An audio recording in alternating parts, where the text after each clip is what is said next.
Hello friends, welcome back to my YouTube channel Hema Siri lifestyle and kitchen ಬ್ಲಾಗ್ಸ್ಗೆ ಎಲ್ಲರಿಗೂ ಸ್ವಾಗತ. First time ಯಾರು ನನ್ನ ವಿಡಿಯೋ ನೋಡ್ತಿದ್ದೀರಾ ಪ್ಲೀಸ್ ಸಬ್ಸ್ಕ್ರೈಬ್ ಮಾಡ್ಕೊಂಡು ನೋಡಿ, ಸಪೋರ್ಟ್ ಮಾಡಿ. ಇವತ್ತು ಗುರೆಳ್ಳು ಪುಡಿ ಮಾಡ್ತಿದ್ದೀನಿ.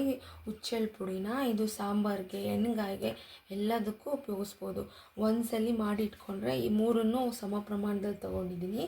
ಹುಚ್ಚೆಳ್ಳು ಒಂದು ಬೌಲು, ಕಡಲೆ ಬೀಜ ಒಂದು ಬೌಲು, ನೆಕ್ಸ್ಟು ಕಡಲೆ, ಈ ಮೂರನ್ನು ಸಮ ಪ್ರಮಾಣದಲ್ಲಿ ತೊಗೊಂಡಿದ್ದೀನಿ. ನಾನು ಎಲ್ಲದನ್ನು ಹುರಿದು ಪೌಡ್ರ್ ಮಾಡಿಕೊಂಡು ಸ್ಟೋರ್ ಮಾಡ್ಕೋಬೋದು ಫ್ರಿಜ್ಜಲ್ಲಿ. 1 ವರ್ಷದ ತನಕನೂ ಇಡುತ್ತೆ. ಎಲ್ಲ ಹುಳಿ ಇದಕ್ಕೆ ಪಲ್ಯಗಳಿಗೆ ಹಾಕ್ಕೋಬೋದು. ತುಂಬಾ ಚೆನ್ನಾಗಿರುತ್ತೆ. ಫಸ್ಟ್ಗೆ ಹುಚ್ಚೆಳ್ಳು ಹಾಕ್ಕೋತಿದ್ದೀನಿ. ಒಂದ್ಸಲಿ ಮಾಡಿಟ್ಕೊಂಡ್ರೆ ಸಾಕು, 1 ವರ್ಷದ ತನಕ ಫ್ರಿಜ್ಜಲ್ಲಿ ಇಟ್ಕೊಂಡು ಉಪಯೋಗಿಸ್ಕೋಬೋದು. ಎಲ್ಲ ಪೌಡ್ರು ಎಲ್ಲ ಪಲ್ಯಗಳಿಗೂ ಹಾಕ್ಕೊಳ್ಳಿ, ತುಂಬಾ ಚೆನ್ನಾಗಿರುತ್ತೆ. ಇದು ಸಾಮಾನ್ಯವಾಗಿ ಉತ್ತರ ಕರ್ನಾಟಕದ ಕಡೆ ಎಲ್ಲರೂ ಮಾಡ್ಕೋತಾರೆ ಅಂತ ಕೇಳ್ಪಟ್ಟಿದ್ದೀನಿ. ನಮ್ಮ ಮನೇಲೂ ಸಹ ಇದು ಮಾಡ್ತೀನಿ ನಾನು.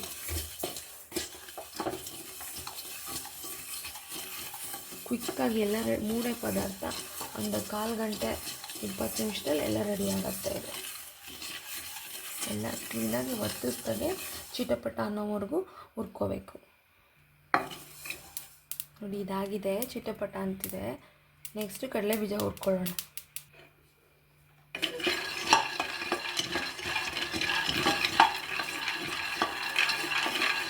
ಎಲ್ಲರೂ ಈಕ್ವಲ್ ಪೋರ್ಷನ್ ತೊಗೊಂಡಿದ್ದೀನಿ ನಾನು.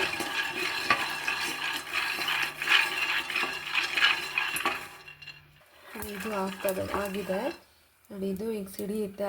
ಕಡಲೆ ಬೀಜ ಹುರಿದಾಗಿದ್ದರೆ ಈ ಥರ ಸಿಡಿಯುತ್ತೆ. ನೆಕ್ಸ್ಟು ಕಡಲೆ ಹಾಕ್ಕೊಂಡು ಹುರ್ಕೊಳ್ಳೋಣ. ಇದು ಅಷ್ಟೇ ಸ್ವಲ್ಪ ಬಿಸಿ ಮಾಡ್ಕೋಬೇಕು. ನೋಡಿ, ಇದೆಲ್ಲ ಆಗಿದೆ. ಮೂರನ್ನೂ ಮಿಕ್ಸ್ ಮಾಡಿಕೊಂಡು ಸ್ವಲ್ಪ ಉಪ್ಪು ಹಾಕ್ಕೊಂಡು, ನಾನು ಸ್ವಲ್ಪ ಉಪ್ಪು ಸೇರಿಸ್ತೀನಿ ಇದಕ್ಕೆ ಮಿಕ್ಸಿ ಮಾಡೋದಕ್ಕೆ. ತುಂಬ ನುಣ್ಣು ಮಾಡಬಾರ್ದು, ತರಿ ಅನ್ನೋಂಗೆ ಇರಬೇಕು.